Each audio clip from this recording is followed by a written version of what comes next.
میں شوگر کی مریض ہوں، وضو قائم نہیں رہتا، کیا میری نماز ہو جائے گی؟ تیمم کا طریقہ بھی بتا دیں۔ جن کا وضو باقی نہیں رہتا، بار بار پیشاب کے قطرے آتے ہیں، ان پر میں کلپ ریکارڈ کروا چکا ہوں، آپ یوٹیوب پہ سرچ کریں مفتی طارق مسعود لکھ کے کہ جن کا وضو بار بار ٹوٹتا ہو یا پیشاب کے قطروں کے مریض ہوں تو وہ کیسے وضو کریں، تو اس میں یہ پوری ڈیٹیل سے میں نے حکم بیان کیا ہے شریعت کا۔ کیا کسی کی مدد کے لیے کالا جادو کیا جا سکتا ہے؟ کالا جادو حرام ہے۔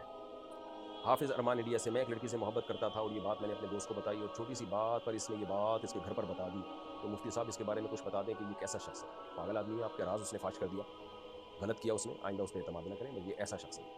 اور آپ کو بھی کیا کرنا ہے محبتوں کو بتا بتا کے، جب آپ کا اس سے لڑکی سے لینا دینا کچھ نہیں ہے تو محبت ہو گئی نہیں ہوگی، کیا اس سے لینا دینا کیا؟ آپ بے تکلف دوستوں میں آدمی اس طرح کی باتیں کر لیتا ہے، لیکن اس نے غلط کیا، آپ کا راز فاش کر دیا۔ میں نے اس سے ایک لڑکے کو مارنے کی قسم کھائی تھی، تو کیا آپ توبہ کر سکتے ہیں یا مارو اسے؟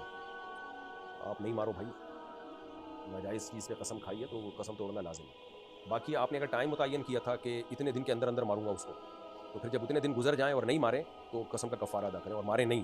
اور اگر ایسے ہی کہا تھا میں اس کو نہیں ماروں گا، کوئی ٹائم متعین نہیں کیا تھا، تو پھر قسم ٹوٹے گی آپ کی موت کے وقت یا اس کی موت کے وقت، کیونکہ اس وقت پھر قسم کا یعنی امکان ہی ختم ہو جائے گا نا۔ تو پھر آپ نے وصیت کرنی ہے کہ میں نے چونکہ قسم کھائی تھی اس کو ماروں گا اور شریعت نے مارنے کو ناجائز قرار دیا ہے، تو میرے مرنے کے بعد میرے مال میں سے قسم کا کفارہ ادا کیا جائے، کیونکہ مرنے کے بعد قسم ٹوٹے گی۔ ملازمت کی جگہ پر وضو کرتے ہوئے کیا رائٹ فٹ یعنی دایاں پاؤں پہلے دھو کر پھر پیپر ٹاول سے خشک کر کے موزے پہن لیا جائے اور پھر جوتا پہن لیا جائے اور اس کے بعد یہی کام لیفٹ فٹ کے ساتھ کیا جائے؟ کہ ایسا کرنا جائز ہے؟ جائز ہے بھائی، اس میں کوئی حرج نہیں ہے۔ نبی صلی اللہ علیہ وسلم کی والدہ کا نام آمنہ تھا یا آمنہ؟ آمنہ تھا، میم کے نیچے زیر، سیدہ آمنہ۔ قبرستان میں بورنگ کروا کر پانی نکالنا کیسا ہے؟ جائز ہے۔ میرے شوہر نے مجھے زبردستی میری نند کے گھر ان کا کام کرنے کے لیے رکھا ہوا ہے، ان کی یہاں ڈلیوری ہے اور میں نہیں رہنا چاہتی، مجھے بتائیے میں کیا کروں؟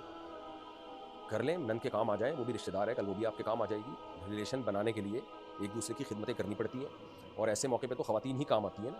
جب ڈلیوری ہوتی ہے تو ساری خاندان کی خواتین ہی اس عورت کو سنبھالتی ہیں جس کے بچہ پیدا ہونے والا ہے، اس کے یہ تو اخلاقیات کا تقاضا ہے۔ تو اگر آپ کے شوہر نے کہا ہے تو آپ کر لیں، بلا وجہ کی خامخواہ کی مخالفت نہ کریں۔ ہاں کوئی ایسا کام لگا دیا جو بہت ہی زیادہ سخت ہے، بہت ہی زیادہ ٹینشن والا کام ہے، تو الگ بات ہے کہ شوہر کے لیے جائز نہیں ہے کہ بیوی پہ اس کی حیثیت سے زیادہ ذمہ داری ڈالے، لیکن نارملی خاندانی لوگوں میں سب ایسے موقع پہ ایک دوسرے کی مدد کرتے ہیں، کرنی چاہیے۔ آدھے پاگل کے بارے میں کیا حکم ہے شریعت میں؟ کیا وہ جنت میں جائے گا؟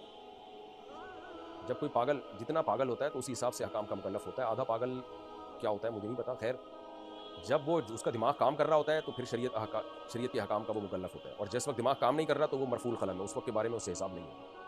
تو اگر جب دماغ کام کر رہا تھا اس وقت اگر وہ گناہ کرتا ہے تو پھر اس سے حساب و کتاب ہوگا۔ زکوٰۃ کے طور پر صرف نقد رقم ہی دی جا سکتی ہے یا سامان چیزیں وغیرہ بھی دے سکتے ہیں؟ چیزوں کی قیمت خرید کا اعتبار ہوگا یا قیمت فروخت کا؟ چیزیں بھی دے سکتے ہیں اور قیمت فروخت کا اعتبار ہوگا، جو چیز دے رہے ہیں دیکھا جائے گا یہ چیز اگر ابھی مارکیٹ میں بیچوں تو کتنے کی بکے گی۔